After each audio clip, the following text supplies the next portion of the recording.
Okay, hello everyone.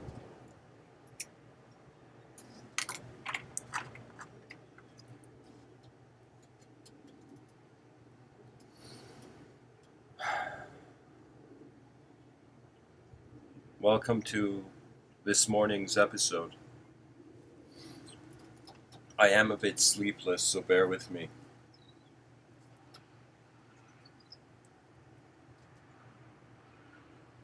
I would say that in this episode, I would like to share my honest commentary, my direct opinion on yoga and its aim, and to actually respond to a dilemma, a circumstance that happens when anyone speaks about metaphysics in a world where there is a lot of duality, where everything's being filtered through. I can say that, first of all, I was growing up, I had no idea of yoga, I had no idea of meditation, I had no concern or care for stillness and silence. I would just have moments where, when I would get upset, I remember I was very young, maybe like, I don't know, 10 years old or something, 11 years old. And I remember any time I would get upset from outer reality, I would go in my room, I would pull the curtains, turn off all the lights, and just stay in the darkness of my room.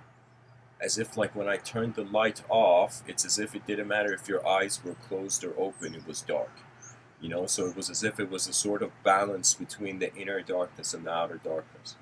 But anyways, that was the closest thing to meditation, I would say. Moments where I would just get frustrated and just go and sit in lie down on my bed in darkness.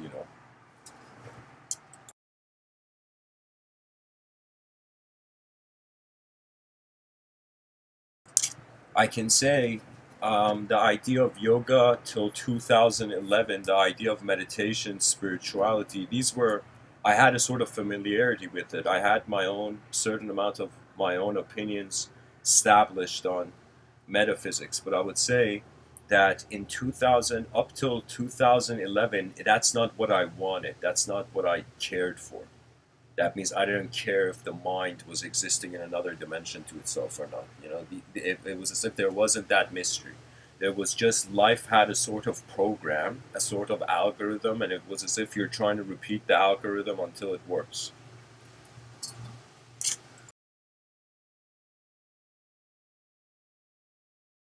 And I can tell you in 2011, the algorithm of my egoic construct that I was implementing made me feel like I was in a karmic quarantine. That means I would say up till 2011, I didn't feel welcomed in existence as a being because I was chasing something.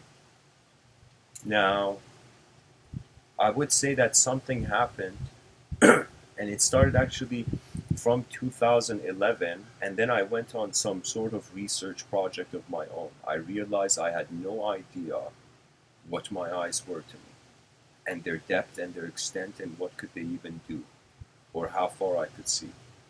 And so when you reach a moment in your life where you don't know, most of us, I feel the human mind feels uncomfortable. We have this view where never surrender, but believe it or not, in the inner realms there is a surrender. But it's not a surrender to a force that is countering some sort of archetype. You see, in front of our eyes, because the body needs to continue, never surrender, just keep going forth. But behind your eyes, in the inner realms, there's moments where there is no feet, there is no body. That means when there is no body, literally no space body, like there's no body in the inner realms, that's when the renunciation is really just an absorption back into presence.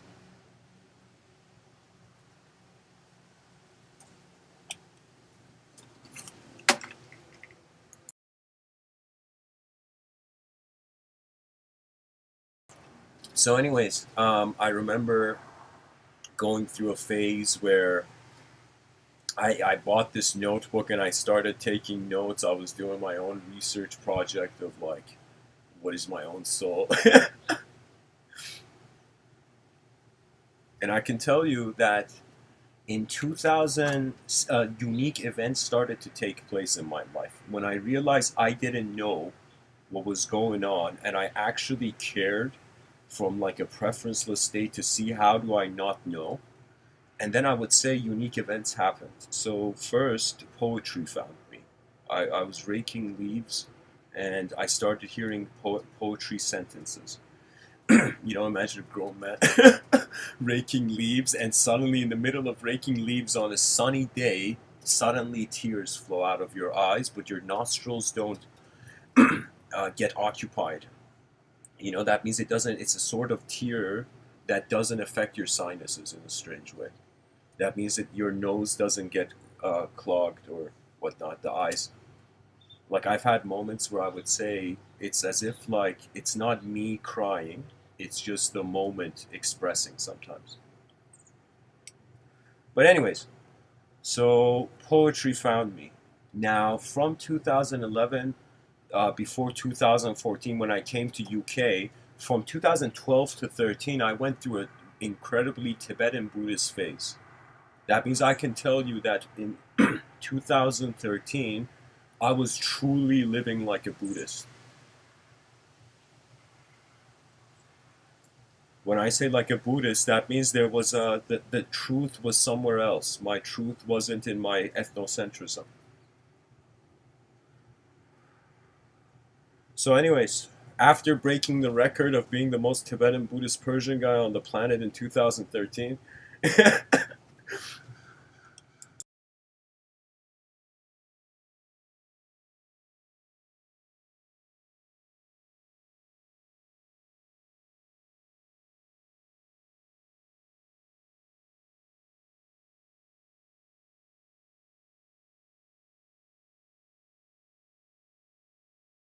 then I would say uh,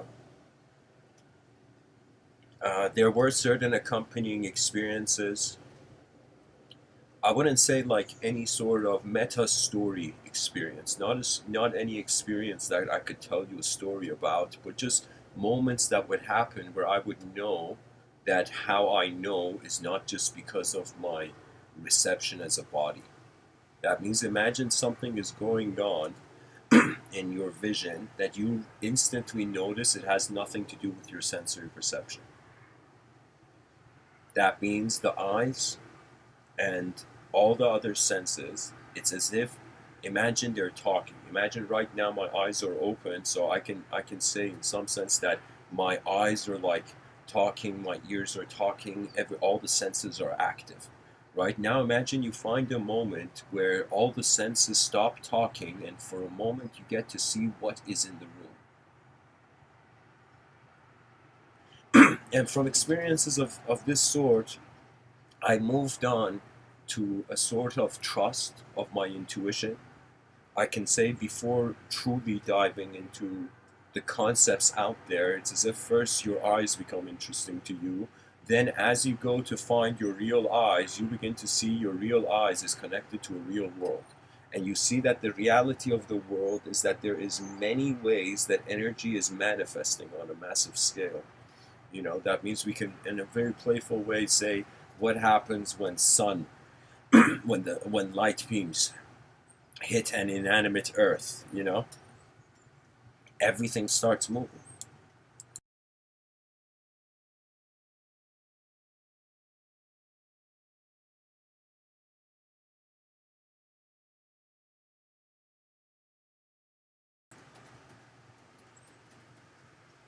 So I remember I started listening differently after 2014, and I started noticing that a lot of mystics, a lot of human beings throughout history, whether you want to see it from the yogic perspective, I can't tell you how many videos on yoga, like different yogis speaking, and I listened to, and in some sense I was listening to them, and I'm like, okay, how far did this person's eyes go? How far did that person's eyes go? You know, and it was there where I honestly could tell you it was as if you know how sometimes you look at something, you understand maybe 75% of it, But then that 25% that's remaining, you suddenly understand years later. So I could tell you that it felt like 75% of what I'm saying to you, I had understood before 2014, you know?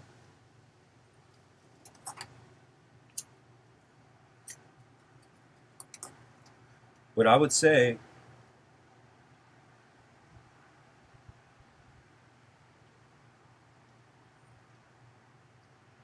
that that 25%, I believe it was a Muji video.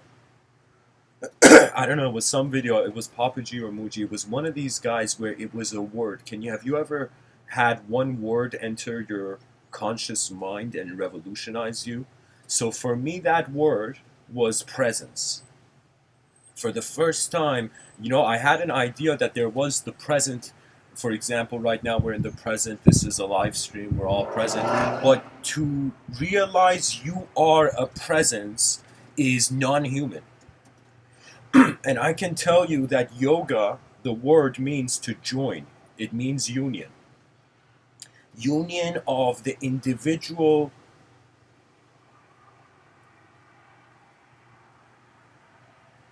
subject with the realization that the collective subject is not a subject.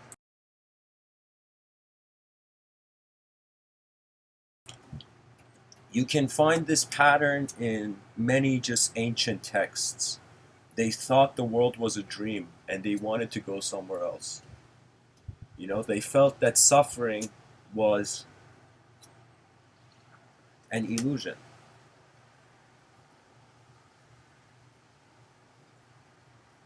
I would personally say that our minds are alive. Our minds are like surfboards. And many moments that we find human intelligence being active, it's as if it's just the human being riding the waves. I would say as much as there is a regular language, there is also an emotional language.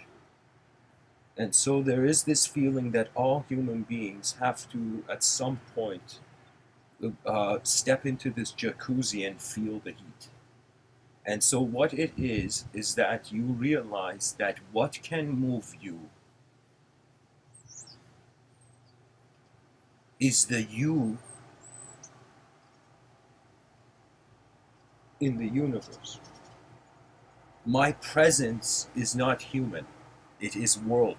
It is the whole world.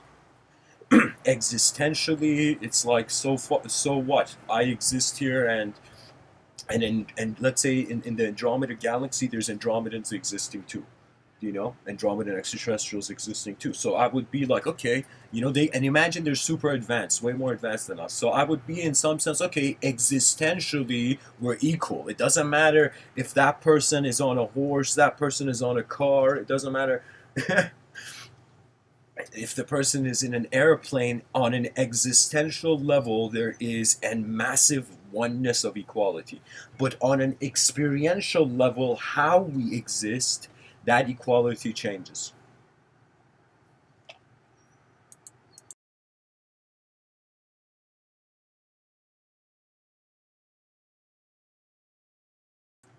I would say that there's a lot of teachings and there's a lot of ways this world can move. And I would like the audience in no way feel that what I'm saying is really an absolute, because it all depends on where you want to go and how fast you want to go. The two things the human intelligence has control. Right now, when I give this talk, I have control over the speed. I have control over the direction of the talk, but I don't have control over the words accepted in the English dictionary. You know, like sometimes I'm playful and I letter link words and whatnot, or create new words. But I will tell you, it's like there is something preset. It's as if the world has an opinion on you before you are you. And so if the person doesn't realize they are themselves, they are their self, You know, Sri Ramana Maharshi, this yogi, he has this saying. He says, first of all, he says the path to this supreme enlightenment is first of all through a process of self-inquiry where the person asks themselves, who am I?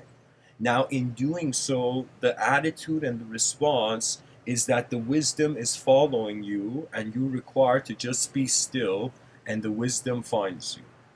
So it literally means Ramana Maharshi used this example where it's as if imagine you're making a fire outside, and so you've thrown all the sticks in the fire and you're using one last stick to move all the pieces in the proper place. So you're using your ego in this life to set some things in order, and then the ego, like how Ramana Maharshi says, like a stick, the last stick thrown into the fire after taking care of all the other sticks, you know, that when the last stick is thrown in the fire, there is no other reality other than the fire in that metaphor.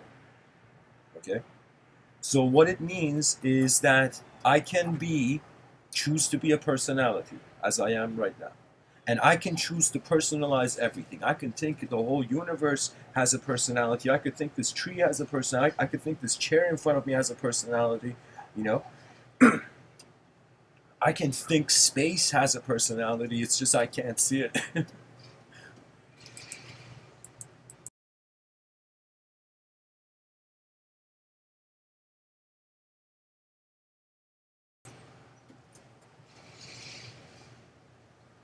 Yet, the personality requires to be thrown into the fire. And I will tell you, a person can have knowledge, even a person can have unknowledge. That means the unknown can meet them. But at the end, when it comes to behavior and humanhood and society, this is something where I can't tell you how many times, if I've had a tour guide in this universal sector, how many times this tour guide has tapped me on the shoulder and been like, okay, you are prioritizing intellectual precision over emotional stability. That means, believe it or not, when we actually care for emotions, we become human. But if we don't care about the emotions of the living realm, then we might as well be dead. It's as if we're not here. What's the point of being a human being, but not in some sense living as one? You know. And really, it's language and an element of a collective reaction to emptiness. You know. Sometimes when I see violence and cruelty on this planet, I don't think it's just like from like a Joker mind. You know. Even though there is some people like that, there was a point in Batman where Alfred, like Batman's butler, was like, some people want to just watch the world burn, you know. And Batman, he didn't say that, but he probably should have been like, pull yourself together, Alfred. What the fuck? So you see, there could be chaos, but let me tell you, all of that is you can analyze it in the sense of saying everybody is afraid of emptiness, and they're afraid of going into states of being where they don't know. And it is simply this reason that causes violence. Because if you think about it right now, let's say nobody could die. Let's say life was like a video game. And every time, let's say there was some sort of death of violence or war or something, the character respawned like a video game. So it would be an example. Imagine you open your front door and you go outside and you go and something happens. Let's say you suddenly, at the speed of light, get pulled towards a black hole or something.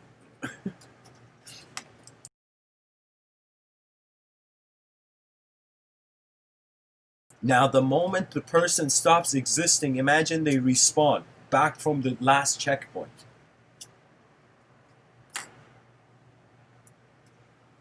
And sometimes I feel, could it be that our memories are just conscious checkpoints?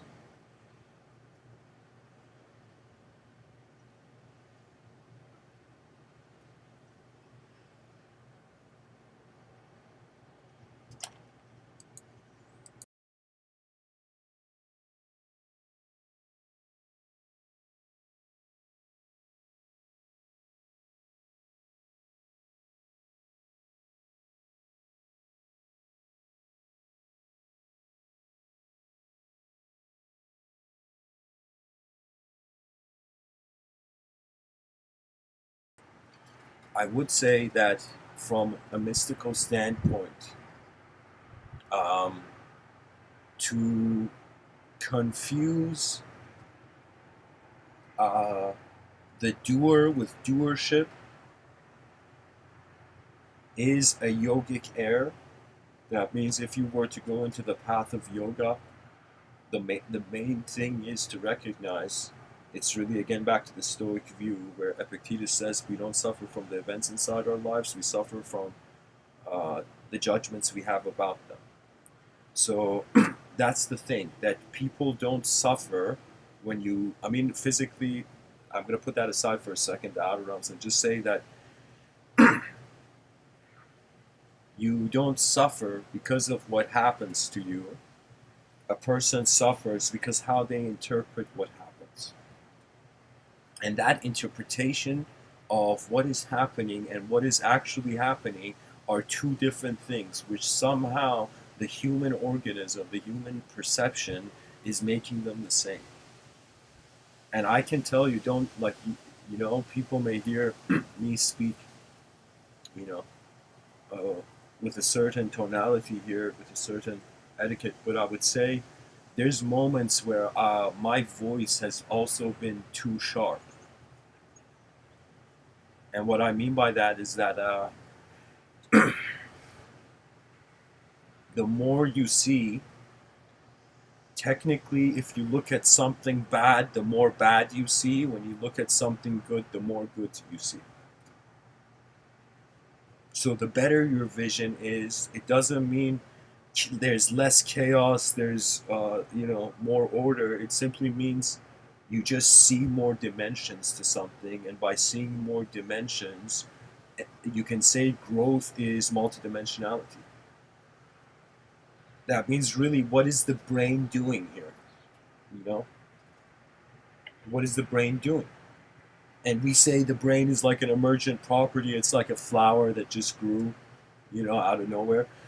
So this flower that just grew after 4.5 billion years,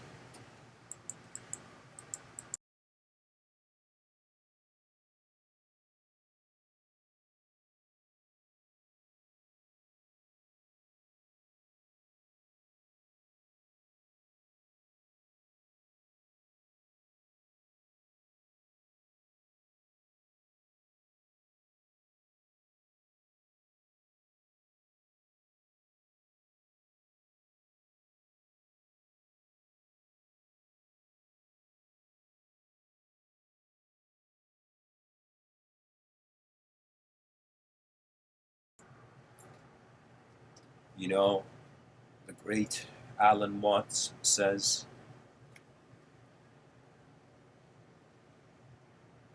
just like a tree apples, the planet peopled. And so, if we are really as simple as nature, then why is there all these dimensions of complex suffering? And could it truly be that the human mind was never here? That we have been suffering over something that has never been here? That endless eyes have dwelled in the space-time continuum, you know? From the Sufi way of life, they looked at life, they saw reality as stations. That means there are some rare human beings who can say that have lived in the human history where states of mind were like locations. You know how there's different bus stations? Some yogis had a sort of multidimensional bus station. And so, for example, when you entered the doors of love, your state of mind changed, as if you were given access to another type of world. But the moment you hated, it was as if you exiled yourself from your simple future that could have been. And guys, there is so many people on this planet that really it's our actions. I feel we are done. I feel we as human beings have graduated or matured from storyhood. And so the next phase of human living is action. It's like our action is going to become our language, a direct experiential language of instantaneous activity.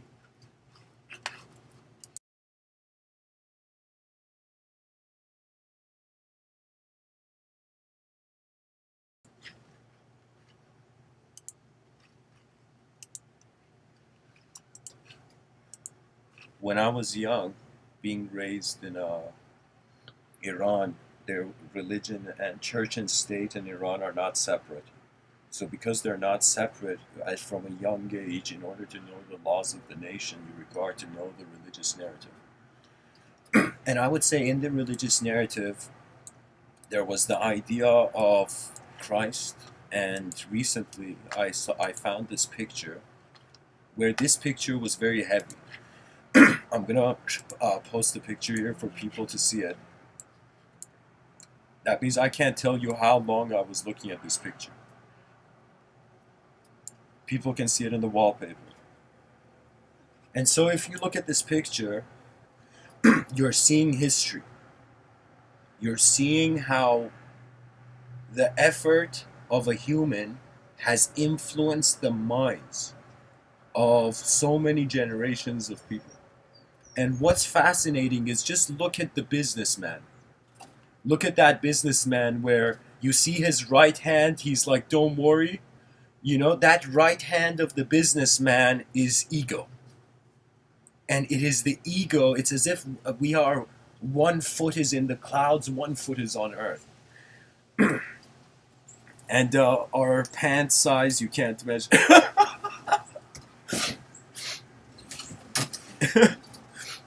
It's infinite. So as I'm saying, that's a joke, guys. But really, what this picture shows, I mean, you can kind of notice from the eyes of, I mean, I don't know who drew this, but the artist, if I was to give an art commentary here, you see the eyes of Christ, it's as if he's listening to something beyond this world. Literally, it's as if something has caught his attention. And you can see, it could be the suffering of the weak. And then behind him, you see Mother Teresa, you see Lenin, you see everybody. And so this is human history, ladies and gentlemen. In one picture, we are seeing that all these people are different people, yet upon seeing the same thing, they can access a collective view. Now the narrative has to change. Now we're evolving beyond even subjective worship. That means behind your eyes, you can always carry the cross, but in front of it, the world is a changing place. You know, in my inner realms, I can tell you that I entertain ideas that are not even human. For example, there's certain moments where I feel a pure geometry. I feel like a geometrical being. There is no emotion. There is just form, just design. And then there's some moments where, of course, I remember why I'm here. That means that's pretty much the basic meaning of life. You're here as a human to most likely be human. And to experience humanhood fully means that rather than having our preconceived acceptance of the realm, we should go forth. And you see the businessman, his hand is on, he's like, hey man, what are you doing? You know, like as if the businessman is saying that to Christ. Like, hey, do you realize what you're doing? And just think about if the idea of religion was never here. Just think about it. How many human beings would have been born without the history currently we have?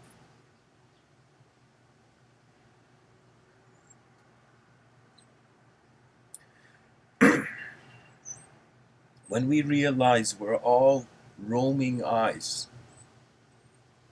our freedom will come so quick. When we realize we are untouchable minds, our freedom will come so quick.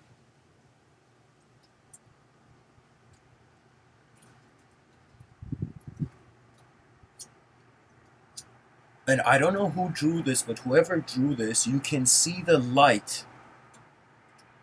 You can see the light hitting the face of the businessman. And that is the most intense part of this picture. That in this modernity we have created, where emotions have been exiled,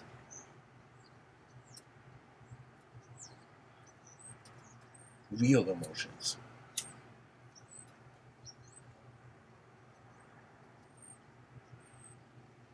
On some level, I'm telling you, all these human beings in this picture realized that they are unknown witnessing the known.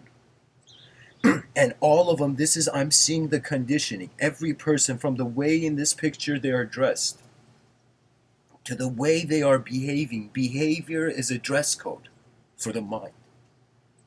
And it is only the realness. That means out of all these people, of course, you see there is something that's real. That means every person's eyes is opening, simulating story, and then how real they treat that story is their sincerity to how far their eyes have opened so far.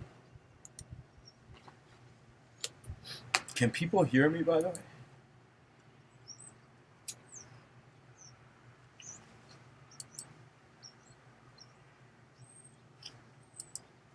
And you see, guys, I don't know if people notice, like, you see everybody is engaged with an activity. Even the person suffering, look at the two ends of the left and right of this picture. Okay, on the left you see some dude gambling, on the right you see some lady suffering. And both the gambler and the sufferer, misery and desire, I'm telling you, fear and desire, they're two sides of the same coin. Fear is, you can say, as weak as fear is cruelty to self. So anyways, all human beings witness a collective event, and I would say religion is the first example, one of the early examples of a collective event. It is a story that was going through a very long life cycle. You know, that means this may be a new idea, but what if we perceive language to have a life cycle? You know, that means ideas, they live on the planet for a certain time. Maybe out of all the things I say, I personally don't know. You know, I could be spending my whole life speaking and I don't know how the future's going to go. You know, I don't even know how long I'm going to be here as a being. You know, there's days where it's like I just hover as that geometrical dimension simply because sight has nothing to do. Sight, not the character, not the personality, sight.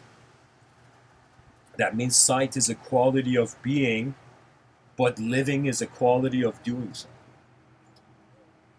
And so there is this incredible quote that comes to us from Christian wisdom. Two quotes, really. One is, the kingdom of heaven is within you. The second thing I would say is to be in the world and not of it. I would say, from a mystical standpoint, the being who is willing to suffer,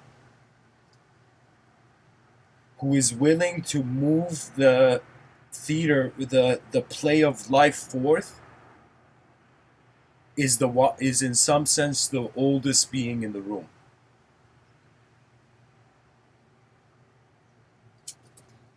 That means, imagine if all human beings were grade 2, like certain human beings in history, they've come from like grade 7.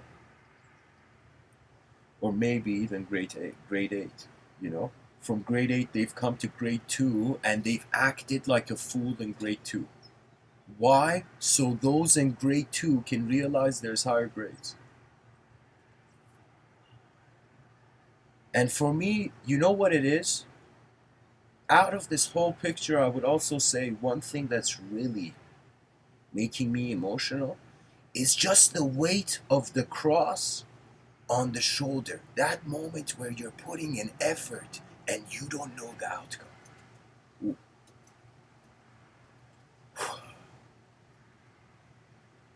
That is universal faith, not language-based faith.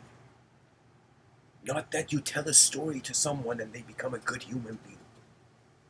That the person sees humanity beyond stories and honors the living.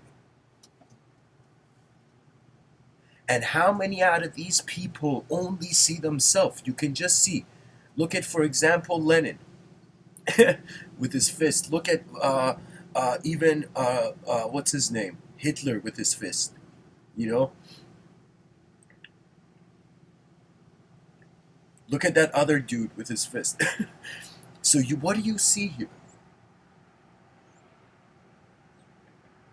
We just see human beings taking from the world their meaning.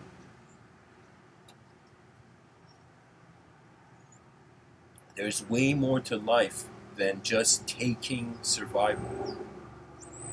There's way more to this than just enduring as a physical form. There's something that needs to activate.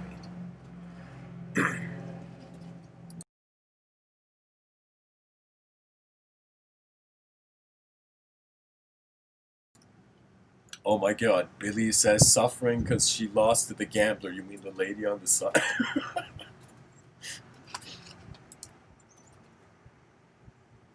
No, this is just a perfect alphabet of human behavior.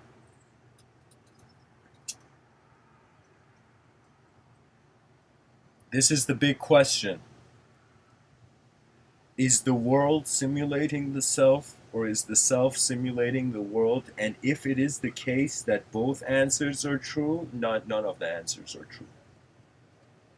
That means it could be that when somebody thought about how do you speak about the unknown, they started to actually, you can say,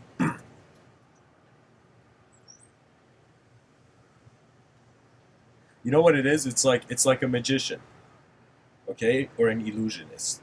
The illusionist can be an illusionist because there is a truth, you know.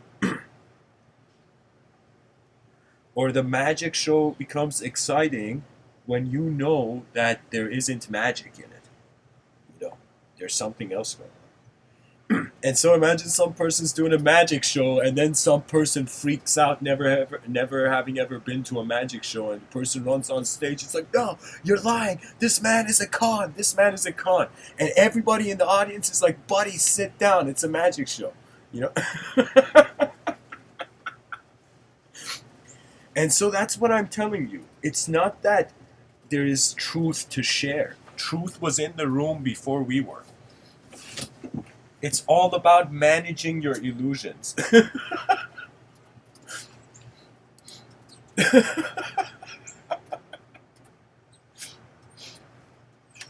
Guys, all of these human beings are seeing what they can and what they want. Very few people can see without wanting something. I would say this is why, like, parents in any context, or let's say conscious parents and unconscious parents. So it would be that the conscious parent has an unconditional care for the creation, you know, for their children.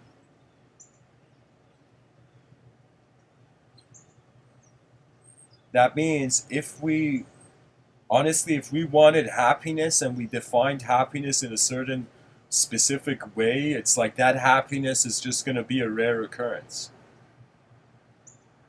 But if you care for your world as if at some point you're going to dissolve into it,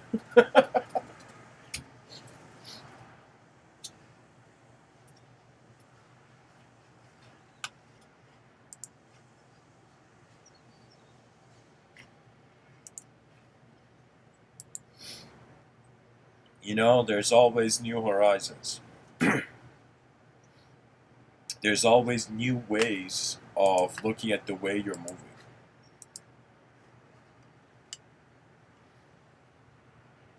You know, some people may feel I am uh, sometimes repeating what I'm saying, but I will tell you that's the trick. That's the trick, that no two moments can be the same moment. So no two words can ever be said in the same way.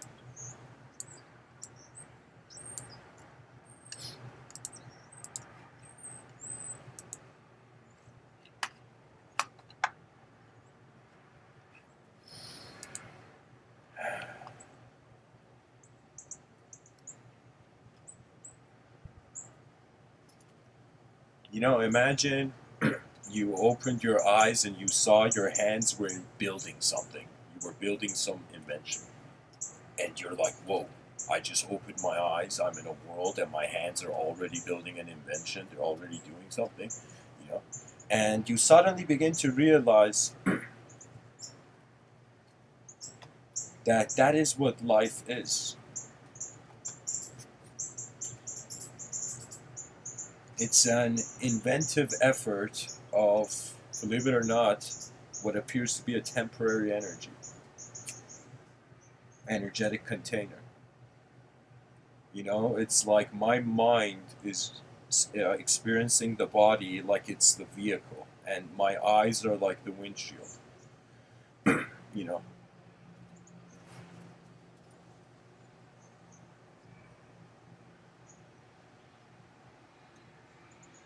and I also feel that the world is a vehicle for my body.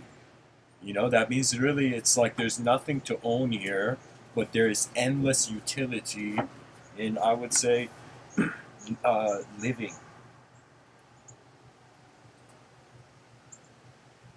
Because the mind's life has its limits too. You know, you could totally think of it the reverse.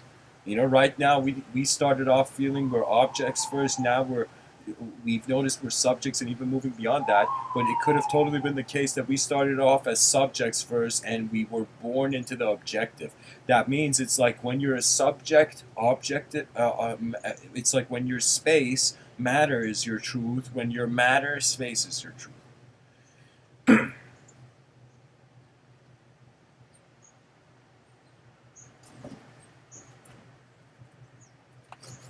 You know, it's like a person looking in the mirror and being like, what is this person doing?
during the intermission, I was just considering this very interesting idea I felt worth sharing. That let us say there's two types of learning, and there's two types of communication. And let's say that when it comes to learning, there is other learning, how the person is learning from others about the nature of reality. And then there is self-learning. And let us say there is communication with others, and then there is also communication with self. Self-communication, other communication. Now, if we were to wonder about self-learning and self-communication, I would say that would be a new academic branch of study where we are trying to wonder about man's communication with his ears. That means the relationship of the mouth with the ears and the inner relationship. And I would say an example of self-learning would, for example, be learning from your mistakes. You're learning from yourself.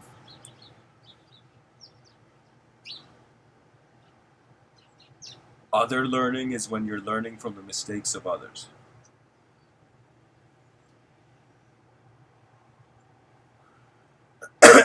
An example.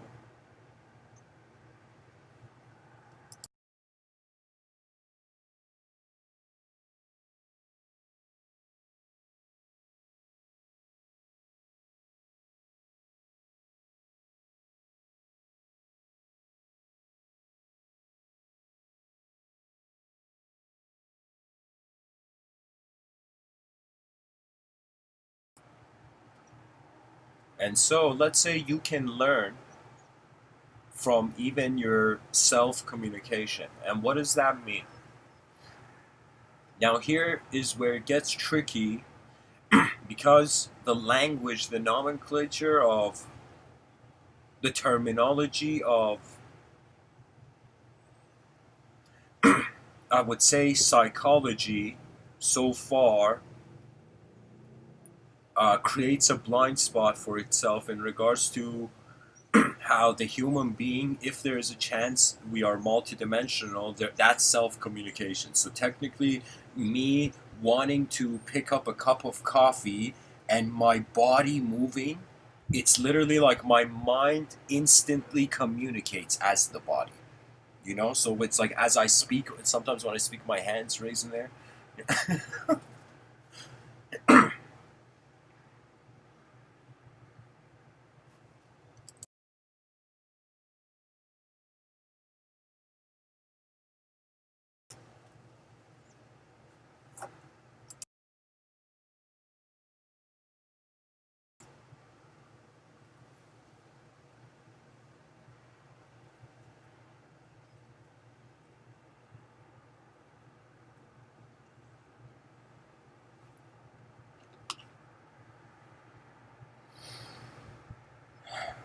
And this self-communication is, again, with objective self, subjective self. That's what we find, guys. That's why I go back to this concept.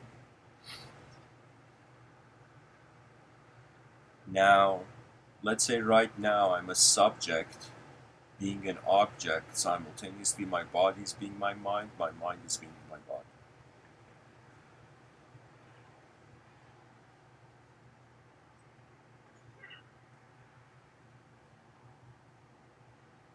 So technically, when my mind is being my body doesn't exist. When my body is being my mind doesn't exist. So technically it means that in both realities, the probabilities of the non-existence is being perceived. This renders it void. That means you can say uh,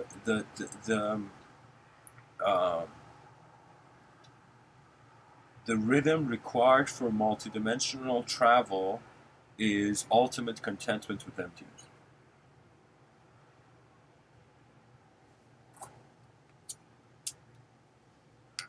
Life is kind of like this, that imagine behind you there is like an infinite line of master painters.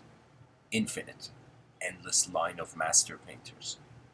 And so you are painting a picture, imagine, and imagine that as long as you are painting, all the master painters are like, hey buddy, when is it going to be our turn?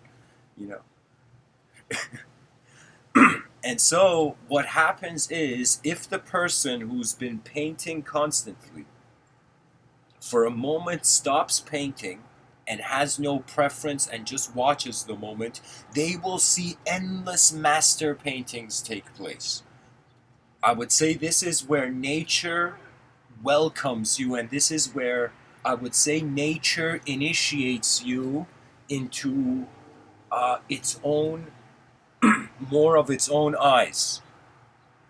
So you can say, like, there's human eyes, then there's the sight of the universal sector. That sight of the universal sector, it has a hierarchy of agendas until it reaches a point where, after everything for the self has been done, for the individual has been done, everything for the collective has been done, and even the attributeless witness has been, you have found the contentment and completion with that, then it's just nature is. That means only man had something to do with truth. Truth had nothing to do.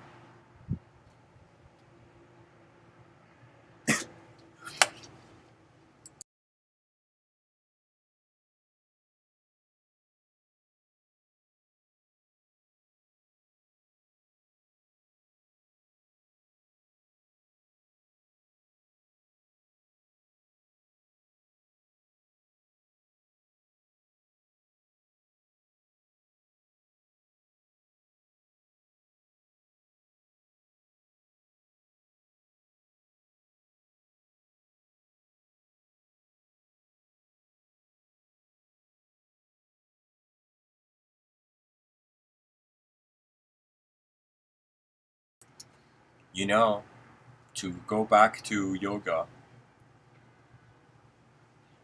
I would say yoga is 3 phases: drop, river, ocean. When you're a drop, you're endlessly searching for the experience of the river of life. And once you experience the river of life, fear goes away. Right now, if you are just an individual, you're a drop. You could say psychology of human beings, there's a lot of solo writers out there, you know? And so that's the drop psychology, let's say, mystical psychology. And then from this, I'm this small thing in a universe so big, this small is like, wait a minute, I'm not that small. I'm part of a living flow. It's as if human existence is in a current.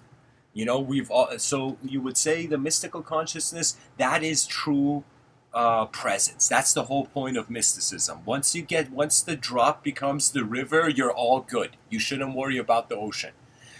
That means once you are in the river of, you, I would say, nature's eyes. Once you're in the river of nature's eyes, there is no fear and not even too much desire. There is just endless participation. That technically means, poetically, and of course from my eyes in a mystical sense, once you get enlightened, you become free of the need to be enlightened. You return to your world again. But now the world is living in the world, not a person is living in the world. That is the difference. You pretty much grab your collective remind yourself of your collective birthright, and just and once your eyes open, you live it.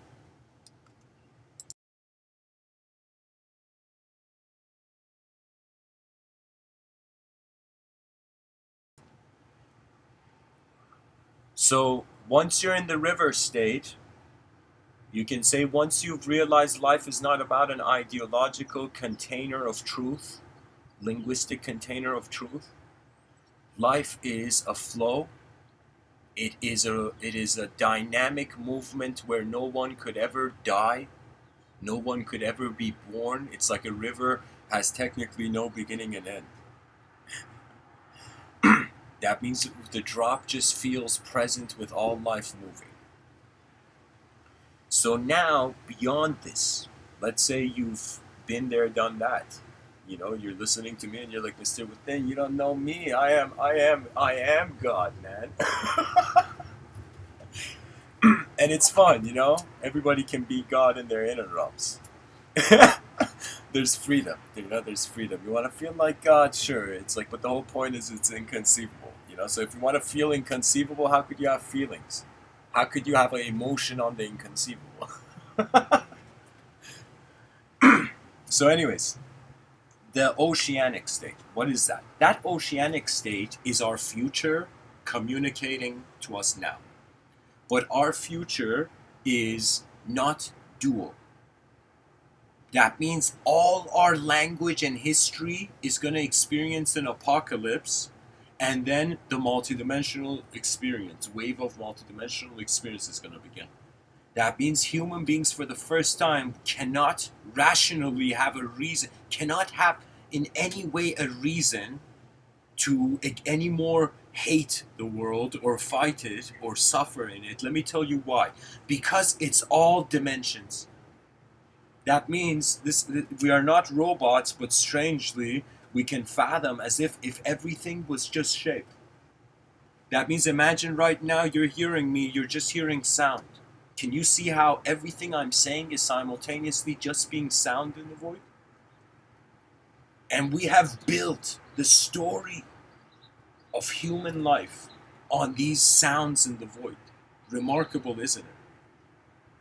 The foundations of the architecture of the linguistic simulation is a noise. Our noise is becoming our truth, and is that enough? Never. The eyes of nature surpass the expectations of man. This is why anytime man believes in truth, the lords of karma laugh.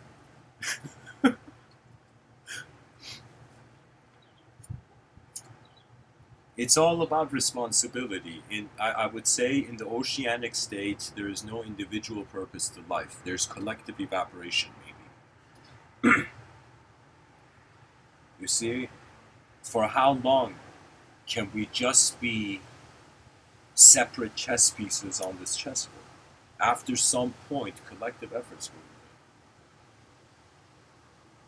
made. And I feel that nobody on the planet really hates chess.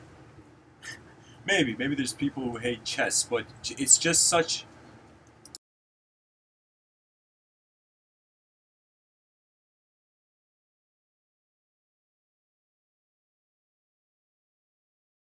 I would simply say it like this: without law, there is no game to play.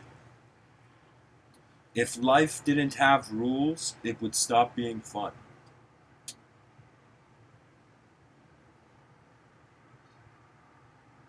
If it stopped having referees, it would miss out on the incredible, beautiful soccer games it could have, for example. Because at the end of it, you know, we're just mattering to ourselves.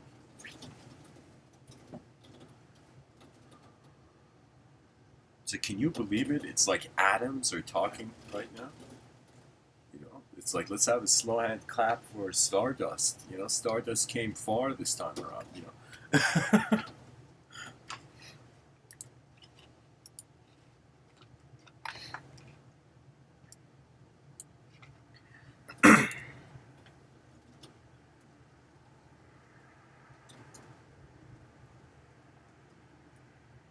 Honestly, I feel like just a bluebird on a branch. And my recommendation to the human species,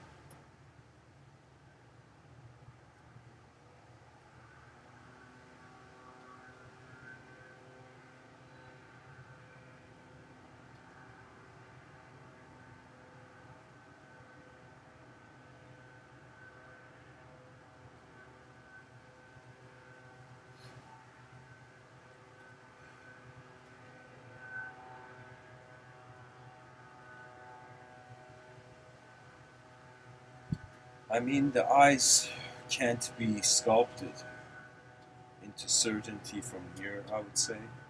I would say as long as we are individual, there is something to explore. In a world where man has knowledge, he stops caring for what he knows. You know, when you suddenly know something, you stop caring for it. It's not that you stop caring for it, it's like you've seen it and you move on to the next thing, right? So we have to keep the ultimate ideals of human civilization unknown. That means for the first time, we should push back knowledge. This doesn't mean push back like the efforts to know more. It means to push back the solidity of what knowledge has to mean. That we are too alive for language to dictate our life.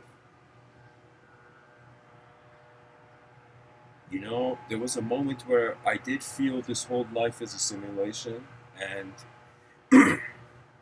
in some sense, whole of life, not just language, like whole of life, all of it. There was a moment where I did feel all of it could be just a simulation, could be a distraction. You know, it's as if a temporary life could be a distraction from an eternal being. You know, that could be the case.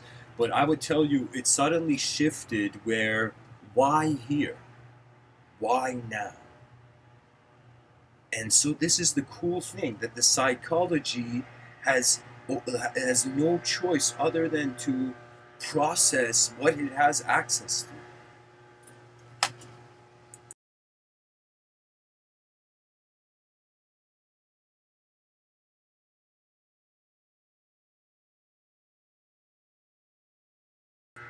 I would say information didn't set us free. It just showed us more ways of being. But that doesn't mean freedom.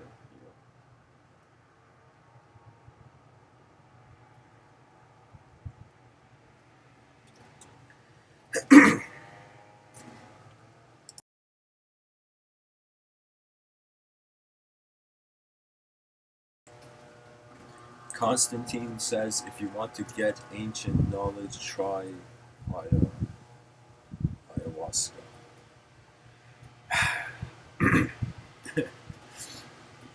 I'm glad people are listening to Terence McKenna. But I will say that the whole point of the idea of your presence is that it's not in time. So if you think there is ancient knowledge and you're trying to take a psychedelic mental route into the unknown, I'm telling you, it's like sometimes, just like it's better to get to know someone without having expectations, I would say sometimes it's better to get to know the world without expectations. That means you don't know how much you know and how much you don't know. That means it's like the person can say, I'm not a soul. And they could be like, yeah. You know, like imagine a bunch of people with top hats and pipes, and they're like, yeah, soul knowledge, shenanigans. You know? And so, imagine now we can have the view where the person's like, okay, I don't know if I'm a soul, so I'm not a soul potentially. Then the person's like, how do I know that I am not? Or how do I know I am? Do you see what I mean? It's like you counter. When you realize every form is in a dualistic context, everything becomes clear. And sometimes you can tell from people's eyes how much patience they have with order.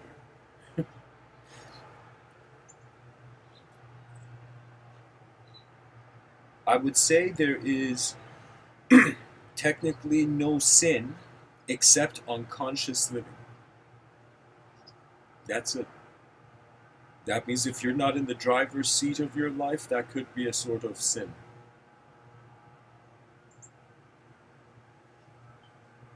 You know, it's as if the person may think, "What do I deserve?" and the person may think, what do my eyes deserve?"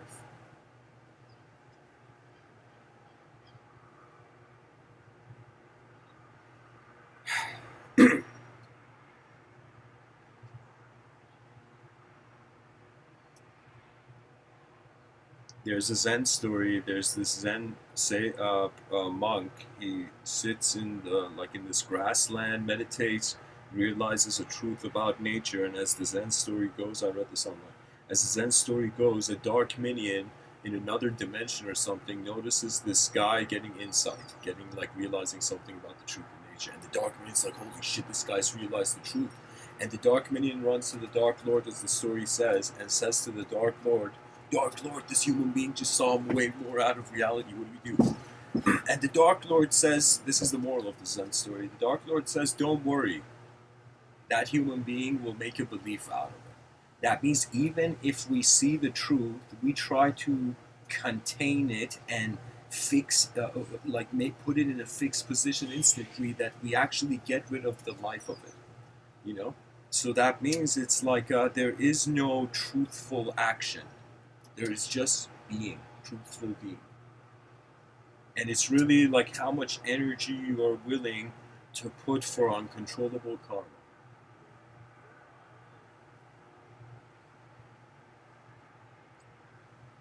You know, sometimes the person's psyche may feel like a flower in nature, like in this garden of existence, a plant waiting for something to pick it, waiting for the meaning to come to it. But there's some moments where you see it's like the meaning could never see you. And so it's as if in those moments the person has to take steps towards what their eyes have known all along.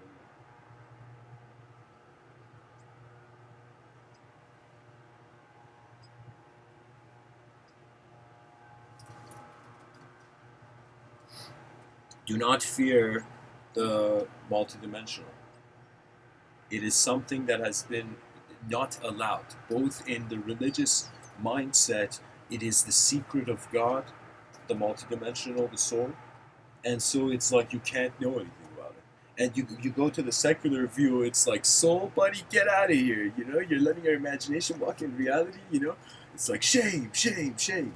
So whether you go walk in the religious modality with a multidimensional context that your heart's truly on an experiential level, or whether you go in a very secular form, because both ideological systems require language worshipping, in some sense, experience goes on the secondary. So that means, I will tell you, we have moved officially past, as a species, beyond the era of belief and disbelief. You know, it's as if if the person believes in God, assume God's creation was perfect from the beginning and just be a human being. And if you think that there is no God, well, you are a human being now. You know, let us not descend back into the savagehood of the caves. You know, it's there's a reason we stepped out of the cave. There's a reason eyes evolved underwater.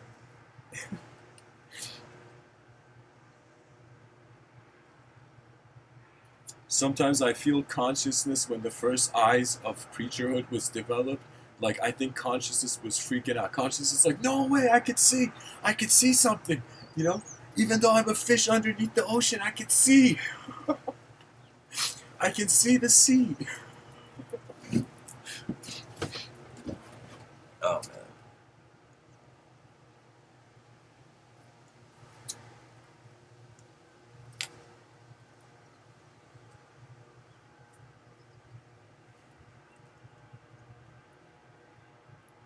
You know, let's say that you're a person who has realized love is a sort of ultimate union.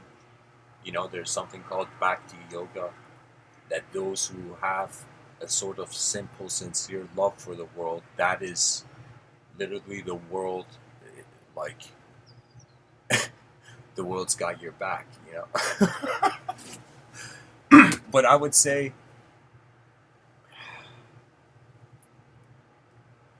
You can love the world in your inner realms. You can feel you're a saint. You can feel you're the ultimate love of the universe. But if the ship has a hole in it, it doesn't matter how much you sit in a corner of the ship and pray to God and you know, hope for the future, not realizing that man has been put on earth not only for the world to serve man, but for man to serve the world. Everybody has a hidden job. That is to leave this advanced civilization a little bit better than when they entered it. That's it. If you can do that, you are you will be saluted by the future generations.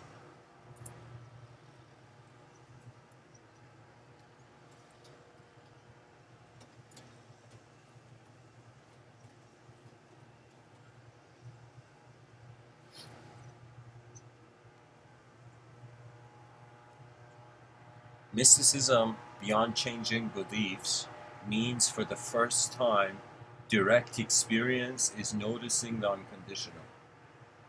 At least somebody mentioned ayahuasca. I will tell you, if you're choosing to walk in the path of the shaman, you require to minimum, I would say, before anybody goes towards any sort of psychedelic uh, Mechanian route, I would say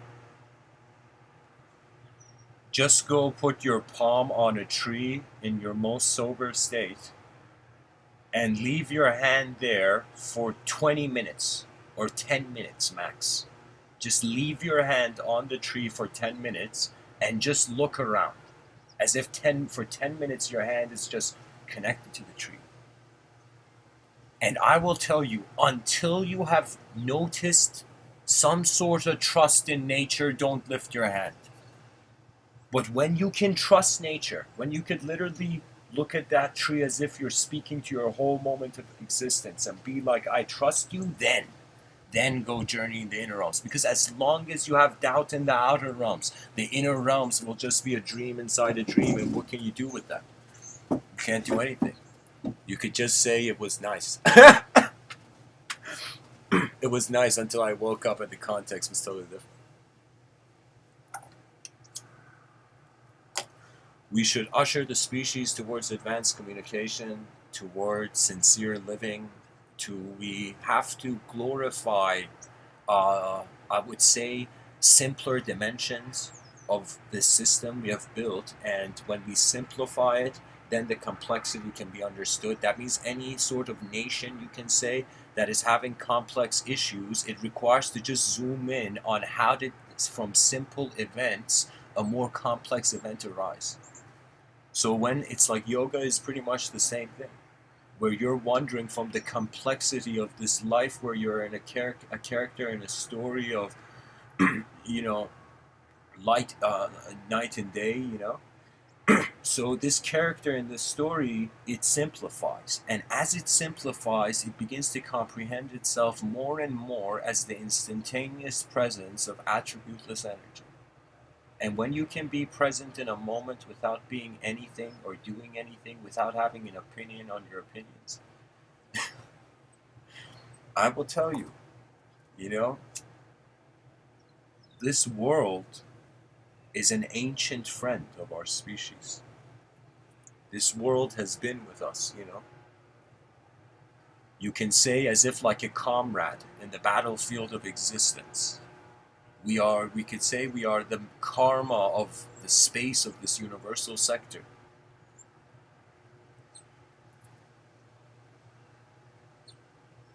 And without honesty, there is no novelty.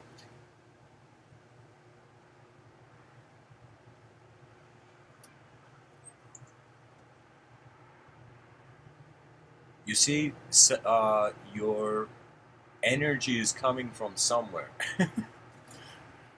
as a being. And I would say in yoga, the physical practices are simply that. They have this practice in yoga called pranayama. In the morning, it's like breathing techniques and whatnot. And I would tell you, once you are comfortable with your physical existence, as if it's like a sword you have put down, a sword and shield you've just put down on the ground and you've stopped fighting. And so when your body is at a simple peace, then the pieces of the mind, you can say, become clear to the singular embodied position. So literally, you have to keep your body still and silent to notice the movement of your mind. As you notice the movement of your mind, if you think your language and image, you will be moved by your mind. If you see you're not language and image, you wait as the attributeless. And that waiting comes down to its own intuitive insight. You know, there's some things where it's like the world knows way better than any person what you deserve. The world. You can say we are 8 billion creatures attempting to communicate with a cosmic mind that in the future is beyond time.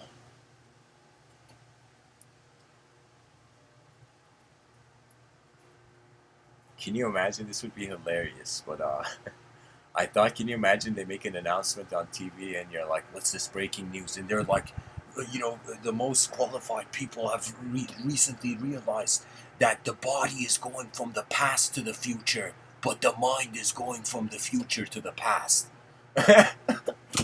You know?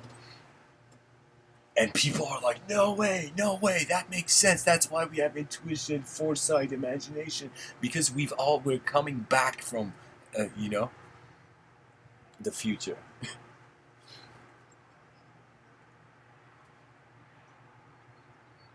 And you can say, if the mind is moving from the future to the past, and the body is moving from the past to the future, the soul, it can't be a movement.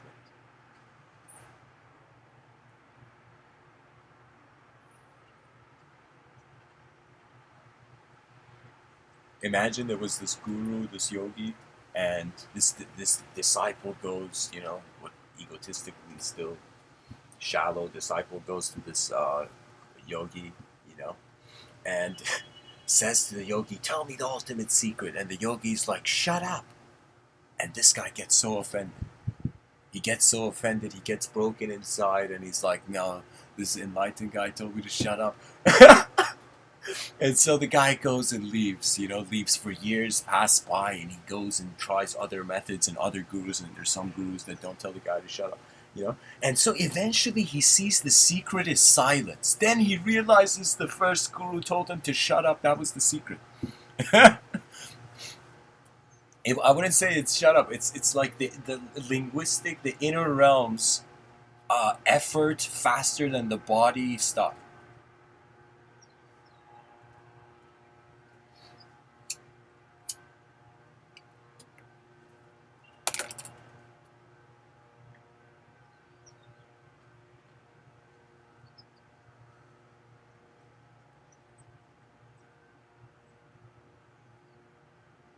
I can't tell you how many words I have used in this life to identify with. You know, how many different shapes I feel my attributeless attention has just moved in. But really, at the end, it comes down to the players in the field. That means it doesn't matter what the referee wants. You know, it doesn't matter what the rules of the game are, even if you actor there. It's what you do while you're alive. And this is true art. What you do with your life. How you paint a lifetime. Can you imagine there was an ebook, How to Paint a Lifetime?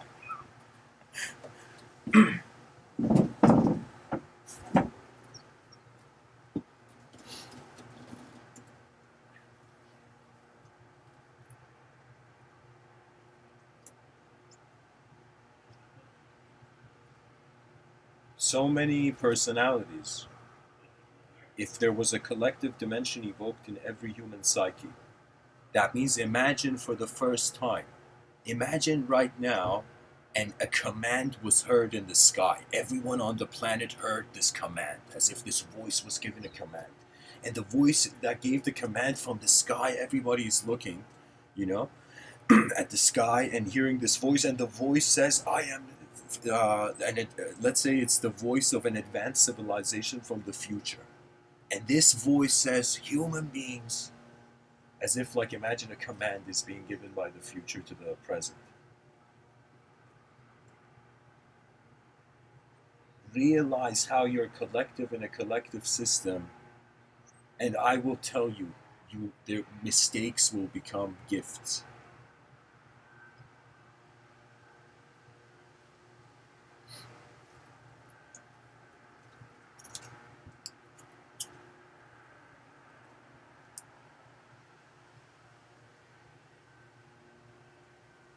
I would like to read some quotes from a man named Sri Ramana Maharshi.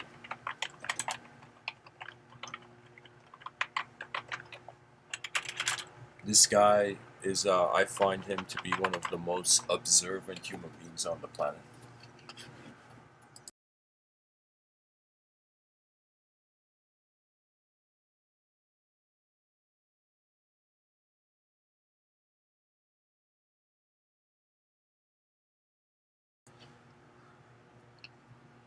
Sri Ramana Maharshi says, when the men, the embodied beings, treat each other with equal respect and have good brotherly feelings amongst themselves, great peace and harmony abound. Then all this earth shines like one house. The whole world shines like the one dwelling house of the entire human family. You see, that's the goal, you know? To evoke a personal dimension. Whoever you are hearing me, just care for the world you're in once. Try it out. Try it out for one day as if you care for the world more than yourself. Just try it out for one day and see what happens. See what happens to your karma. That you care for the species. And technically, it's a way of caring for yourself too. When you care for the whole thing, you're included too, you know? This is why collective victories will evoke celebration cultures.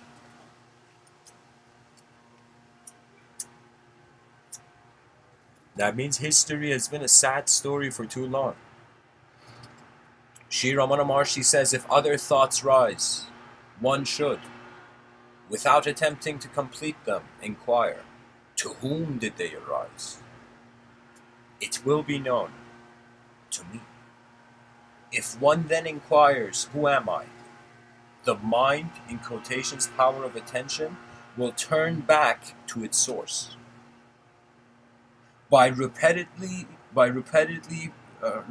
practicing thus, the power of the mind to abide in its source increases. Sri Ramana Maharshi is pretty much saying, you want to know where you came from? Look at where you came from. That means ask your, the objective existence. I would say astrophysicists are already on that, working on that project. I would say when it comes to man's subjective origin, that's what all the mystics in the world have been trying it. You know, I hope to see the day where suddenly, like a movie scene, all scientists in the world start saluting mystics,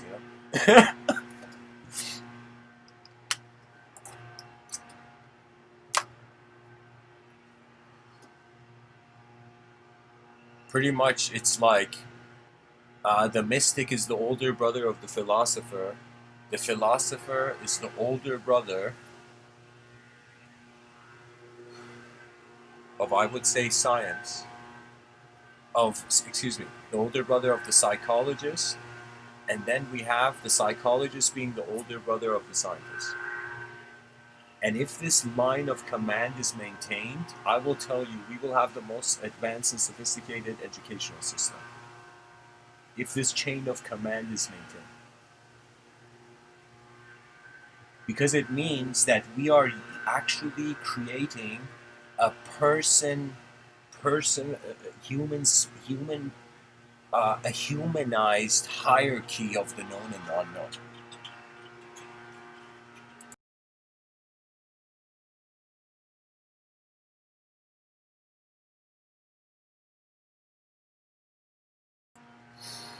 Sri Ramana Maharshi says the mind will subside only by means of the inquiry, who am I? The thought, who am I, destroying all other thoughts, will itself finally be destroyed like the stick used for steering the funeral pyre. Sri Ramana, excuse me.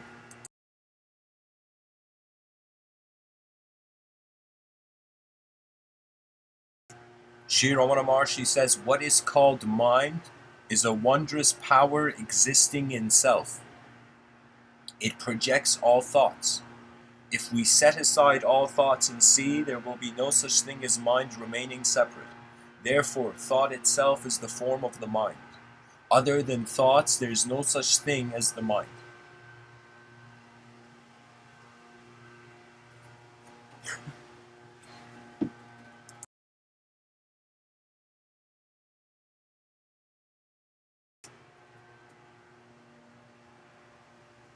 That means all those people who thought they were a mind were wrong. Sri Ramana Maharshi says, other than thoughts, there's no such thing as the mind. That means it's an activity. Pretty much eternal attention has zoomed in on temporal activity. When I say eternal, I mean unconditional. Sri Ramana Maharshi says, if you hold this feeling of I, in quotations, long enough and strongly enough, the false I, in quotations, will vanish, leaving only the unbroken awareness of the real, immanent I, in quotations, consciousness itself. That means try to feel how you are a person. And if you keep looking at how the idea of you is being you will eventually find a glitch in the system where you will notice you're not that I, and then the imminent I, which technically is your whole moment, finds you, I can say. Sri Ramana Maharshi says the explorers seek happiness in finding curiosities, discovering new lands, and undergoing risks and adventures. They are thrilling, but where is pleasure found?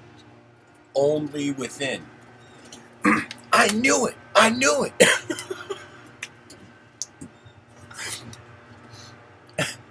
I'm joking, guys. I'll continue the quote. They are thrilling, but where is pleasure found? Only within. Pleasure is not to be sought in the external world. Imagine telling this to a civilization that has been, saving for its future.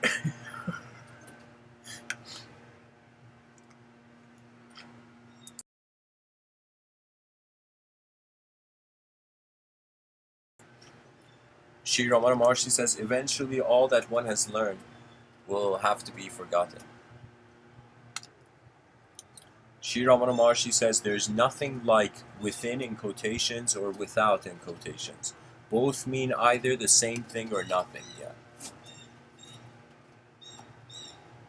When you go within, they both mean nothing. Sri Ramana Maharshi says, remain still. He doesn't say how long though. Remain still with the conviction that the self shines as everything, yet nothing within, without, and everywhere. That means your true self is how the world's mind is not its body.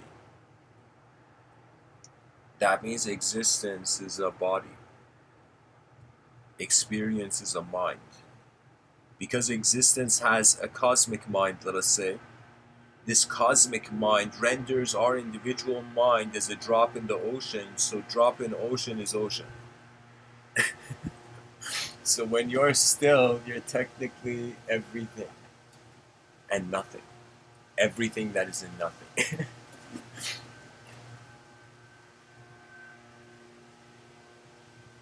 Sri Ramana Maharshi says you can only stop the flow of thoughts by refusing to have any interest in it. Yeah, but also by being natural, your attention, your interest doesn't go to it.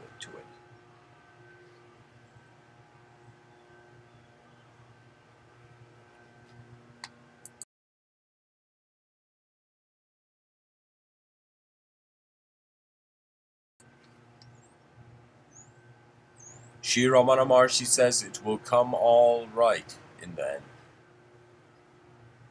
And guys, I want to suddenly go into a quote tunnel of this poet, this yogi named Kabir.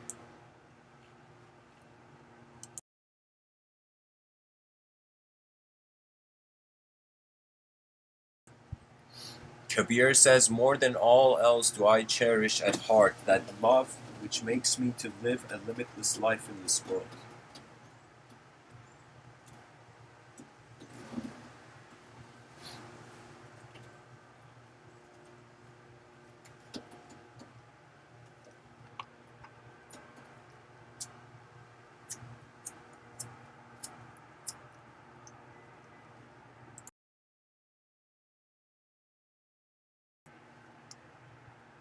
Kabir says, "Man's sins are the work of his heart."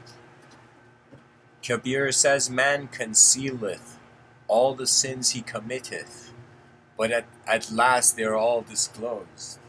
Kabir says, "If I say in quotations he is one, it is a lie. If I say in quotations he is two, I am guilty of slander."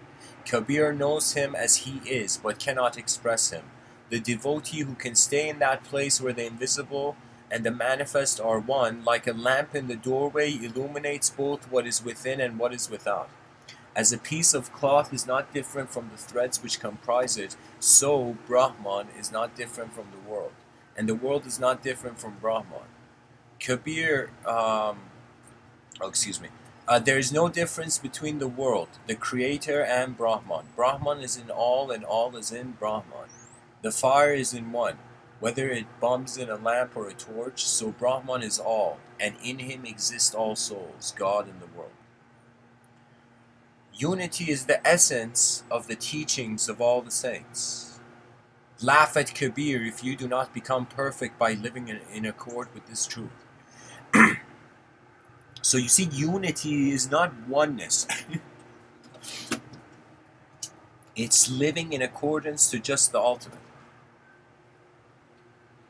So that means, let us say there is a radio frequency and we're 8 billion antennas, and if we all tune into that frequency, it's like, whoa, how many advanced civilizations did we build? Yeah.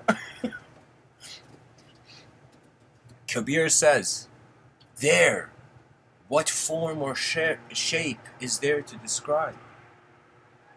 What second, what, in quotations, other, is there to see? In the beginning there is no Om or Veda. Who can trace his birth? There no sky exists, no moon or sun, no father's seed, no air, fire, water, or earth. Who can name him or know his will? Who can say from whence he comes? Remembering the void, the simple one, a light bursts forth within me.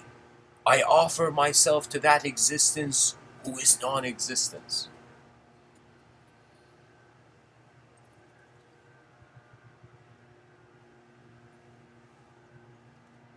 Kabir says, scholars, O scholars, you are mistaken. There is no creator or creation. There is in the experience, O scholars, you are mistaken. There's no creator or creation there in that ultimate state, he's saying, in the experience of unity. There's no radiant form, no time, no word, no flesh or faith, no cause or effect, or even a thought of the Vedas. There's no Hari or Brahman, no Shiva or Shakti, no pilgrimages or rituals. There is no mother, no father, no guru. Think, is it two or is it one? Kabir says, if you understand this, you are the teacher and I am the disciple. And what he means is that all teachers are one moment.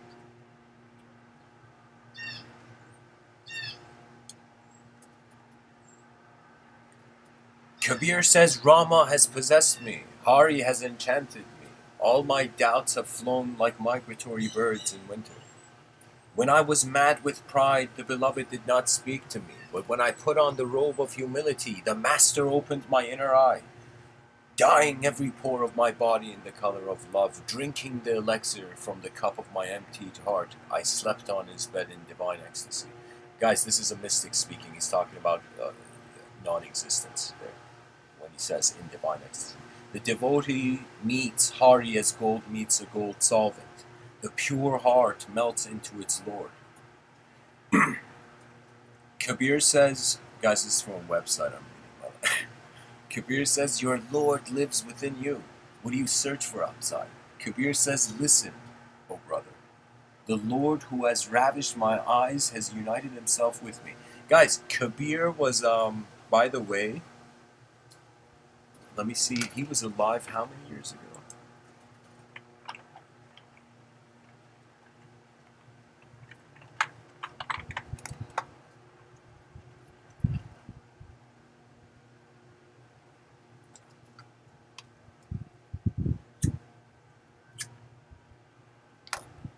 There we go. 15th century Indian mystic, poet, and saint. So these quotes are coming from the 15th century. So anyways, I want to continue.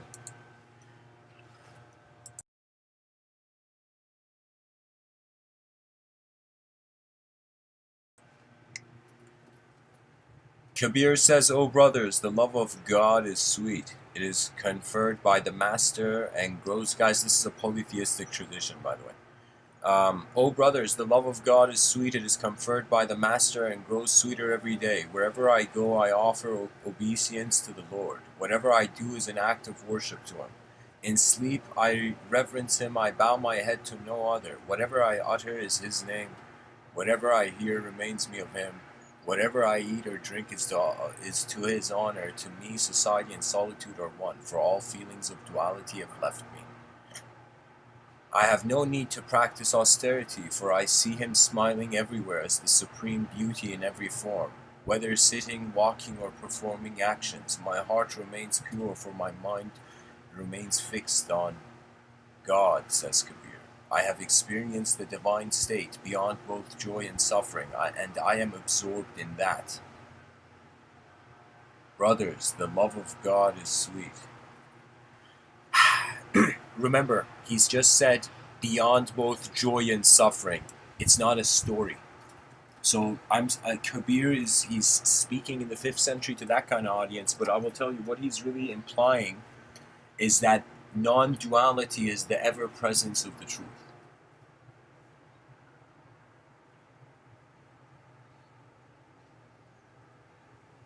That means energy didn't have a double. Kabir says love based on a desire for gain is worthless. God is desireless. How could one with desire attain the desireless? When I was conscious of individual existence, the love of the Master filled my heart. When the love of the Master filled my heart, my sense of selfhood was dissolved.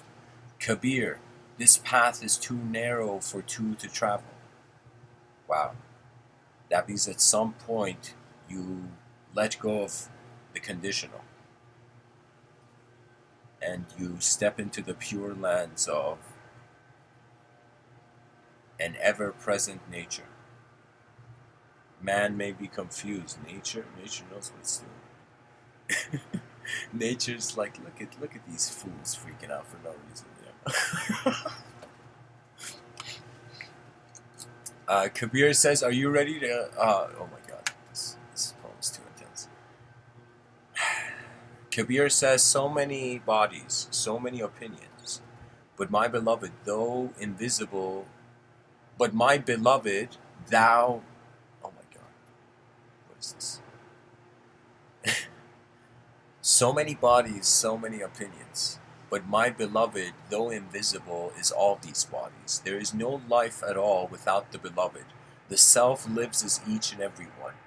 What then, O friend, are you searching for like a fool? The object of your quest is within you, as the oil is in the sesame seed. As the pupil is in the eye, so is the Lord in the body. The deluded do not know him, and search for him without. The lock of errors shuts the gate. Open it with the key of love. By opening the door, you shall wake the beloved. That's when your mind roars. Kabir says, "O brother, do not pass by such good fortune as this. That human beings have an ability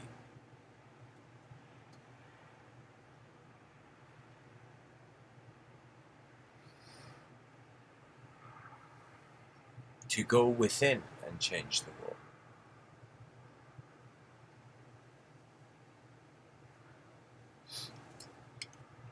Kabir says, does the Muslim's God Khuda live only in the mosque? Is the Hindu's God Ram only in idols and holy grounds?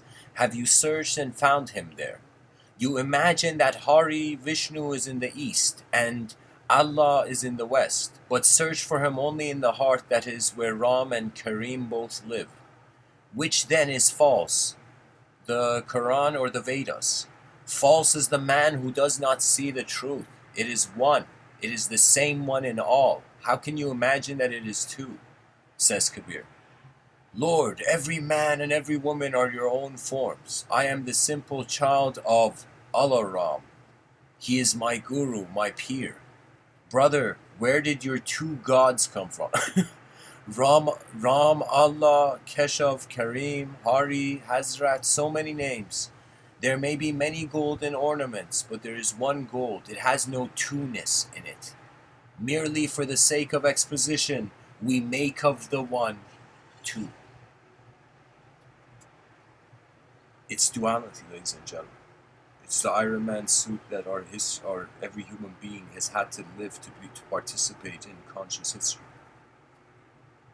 If we can step out of our linguistic Iron Man suit, then real moments will build our civilization. And as Rumi says, when you were born with wings, why prefer to crawl through life? When there is ability, do not give in to the inefficient. There's no reason.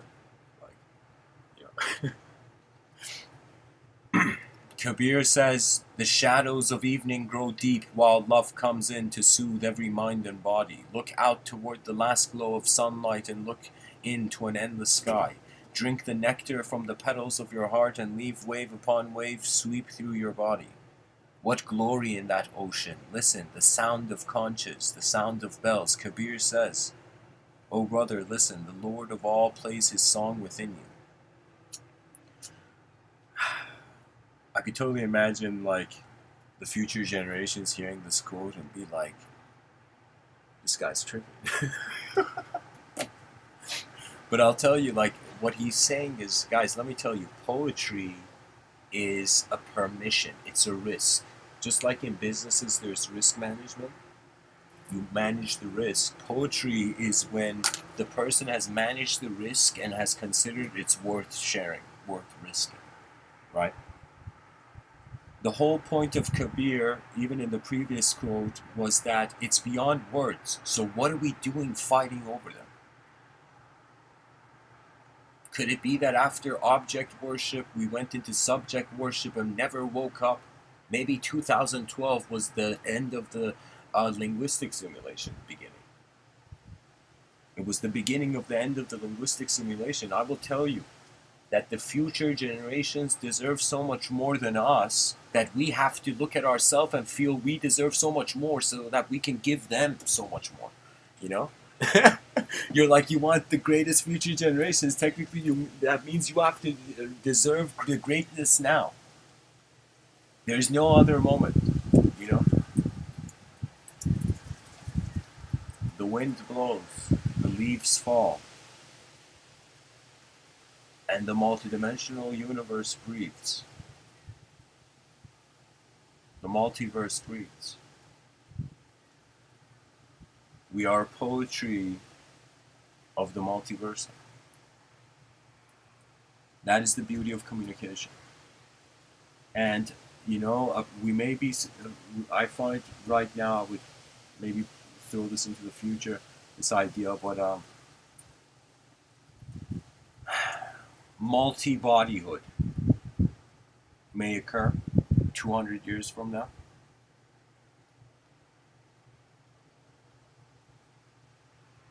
Aside from cyberspace collective mindhood, that means we are not going to transition out of human psychology so quickly, but we're going to have major events that transform its nature. Right now, it's going to be a sort of, I just hope to see. I'm just kind of like a chess game waiting to see what happens in the world. Waiting to see what happens in my lifetime.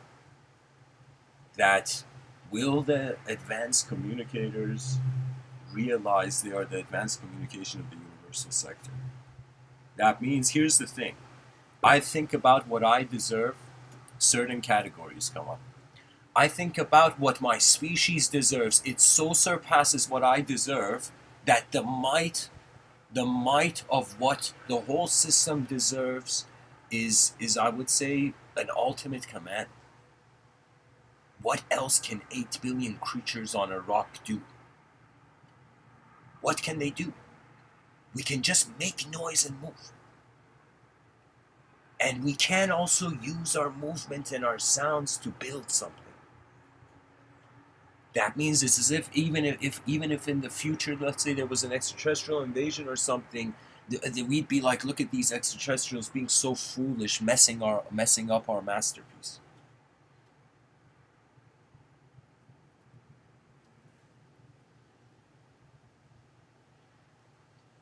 There's no greater revelation than realizing every moment it happens once and it transitions, and we're tunneling through different experiences.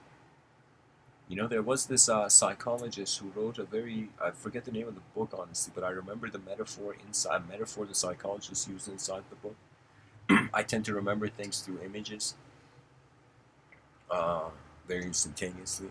Um, so in the book, there was this image where the person, the professor who had written, the psychology professor who had written that book, was saying that memory is like, imagine a Jello cube, like a cube of Jello, you know, like just imagine, like, I don't know, a cube of Jello, and imagine hot ink. This was the metaphor the guy used in this book. He said that it's as if like you're pouring hot ink onto Jello. So the moment the boiling ink, the hot ink, falls on the Jello, it makes a dent, right? It makes a dent on the Jello. Then it stops. Then the temperature changes. Then it stops. Then this guy is saying this is how our memories work, where it's like pouring another spoon of Jello, another spoon of ink on Jello. It creates another dent through the previous dent that was made. So technically, every experience is like a dent on the Jello, and we're tunneling through memories. So technically, no memory is static in one way because it's interconnected. That means every present moment has a past and future. So technically, no moment is alone. So the present, either it's only the present here, or the present was never here alone. These are the two modalities for now we're entertaining as a species. We're either treating time as if they're triplets, or they're a single child. That's it. Or as if time never existed. Time never was born. Man just devoured the ice cream too quickly.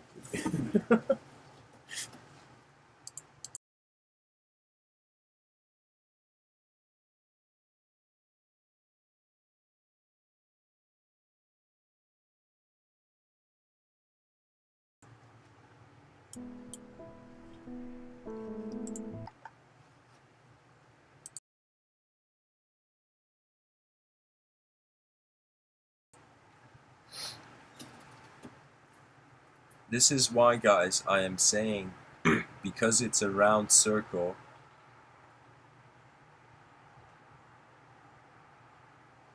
all metaphysics will return back to physics, and physics will have never been physics. And human beings can learn from playing their part in nature. That means even if there was no idea of God, I mean, you could just think of like, all right, we're in an ecosystem, creature in an ecosystem. This creature survives better when it behaves in accordance to its environment. But compared to all the other animals on this planet,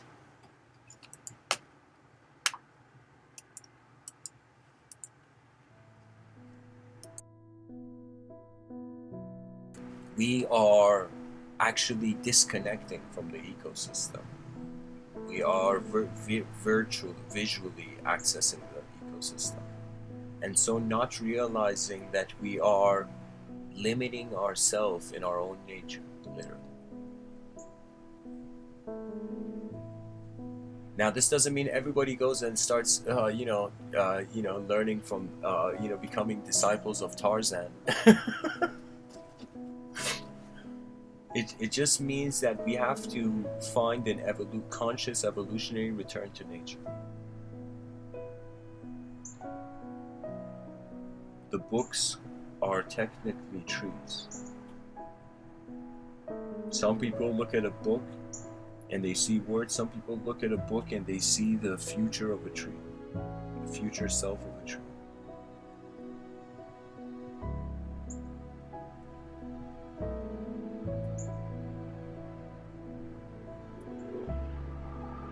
And I really feel we're tunneling through our memories. Technically means every day we wake up, we recreate the whole world in accordance to what we have access to. Because it's you know what it is? It's like it's like the volume bar on going up and down, on one of those old school like beatboxes or something.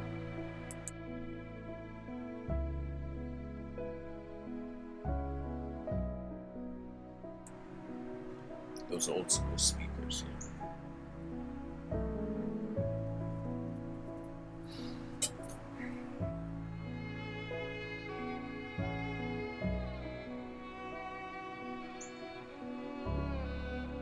So anyways, guys, thanks for listening. I'm going to open it up to Q&A.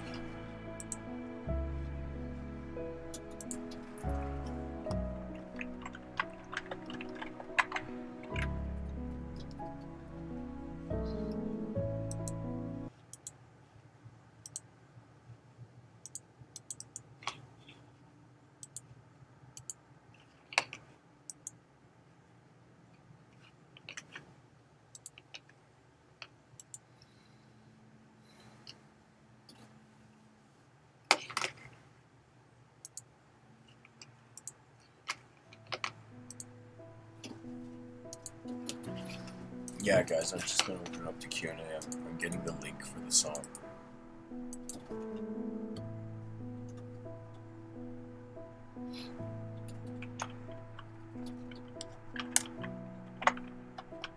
So, 10-minute Q&A, and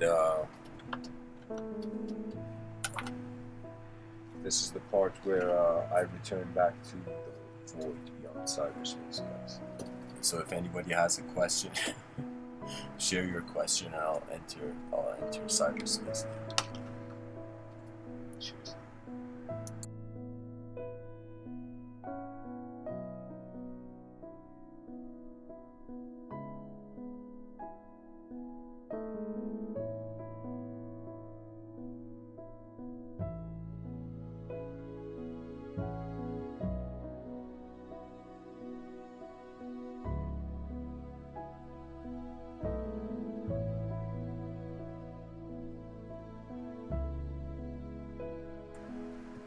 Actually, I just noticed, guys, there is a question.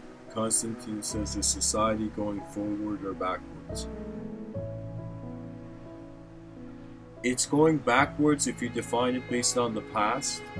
It's going forward if you define it, society, based on what it deserves in the future. So right now, if I was to look at the past history of humanity and just be like, okay, we made so many mistakes, we shouldn't deserve a civilization. If I look at it from the past, it doesn't lead to the perspective of an advanced civilization. It just leads to a sad story. But I would say, when I think about what does this present civilization in this moment deserve in the future, that's where, because the future is unknown, I know that it can deserve anything. So I would say society definitely is going forward, but how it's going forward is a matter of choice. So that means it's as if like we are 8 billion soldiers on a rock. Do we want to care to abide by celestial command or not? When I say celestial command, that means envisioning an advanced civilization that has become interstellar. And society, is society going forward? It better. So, yeah. And guys, one cherry on the cake for the talk to just so I feel complete. I would say self-real. Shiro Monomashi also has this one quote where he says, "Your own self-realization is the greatest service one can render to the world." So yoga wants you to wake up from the dream of the desires of an individual character in a story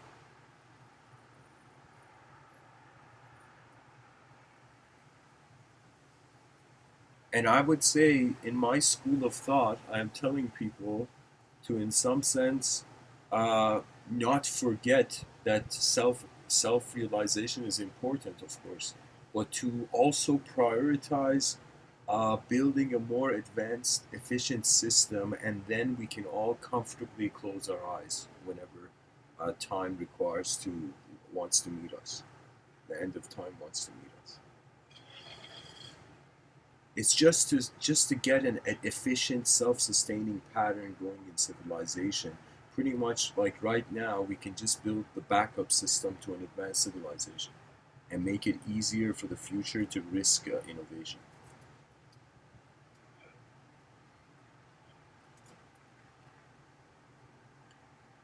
So 7 minutes left, guys. Anybody has a question, feel free to share.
You know, guys, this song is actually in the background. Is a pretty nice song that we can talk a little bit about.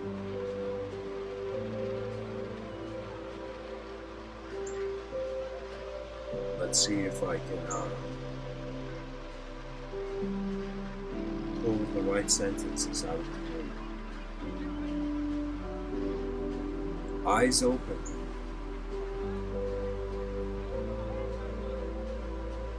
And as time entered the room,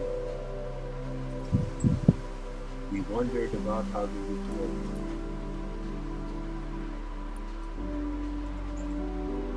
In the middle of a meaningless battle, where any side you choose, there is still the other side. When will a species get tired of not remembering itself?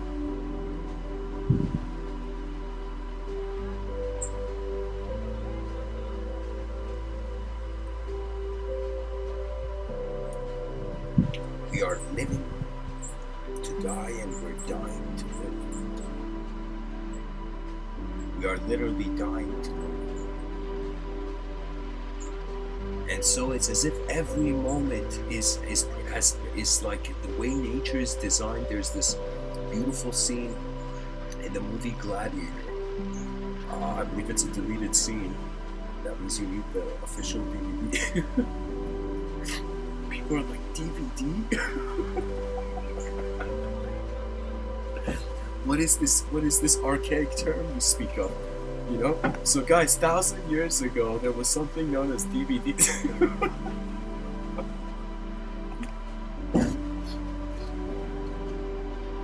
There's a scene where Maximus is tied, and he's about to go up and karmically school the morally school the weak emperor.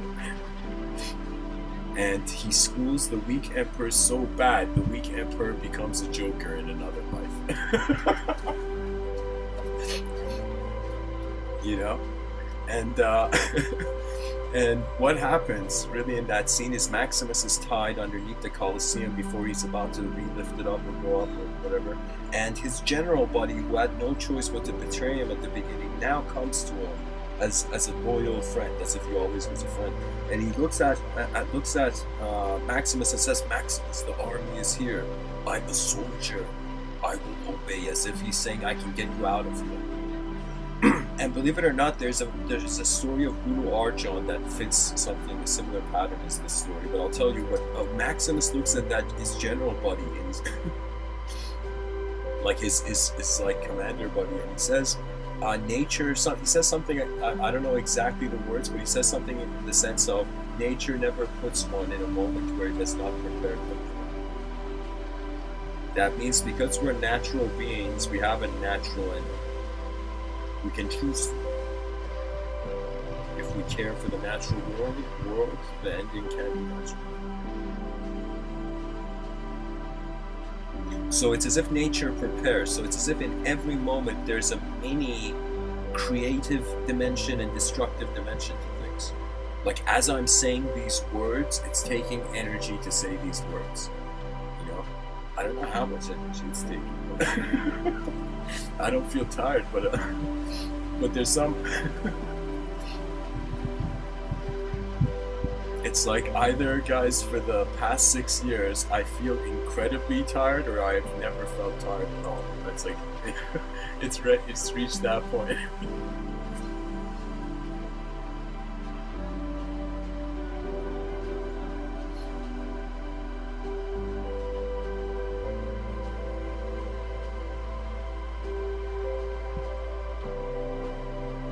Nature is allowing us to be our greatest revelation.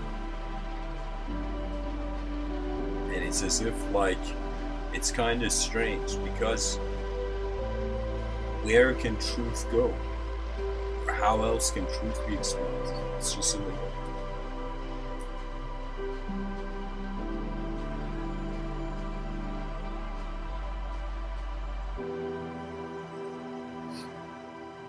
Anyways, guys, thanks for listening. I hope this episode was helpful. Much blessings.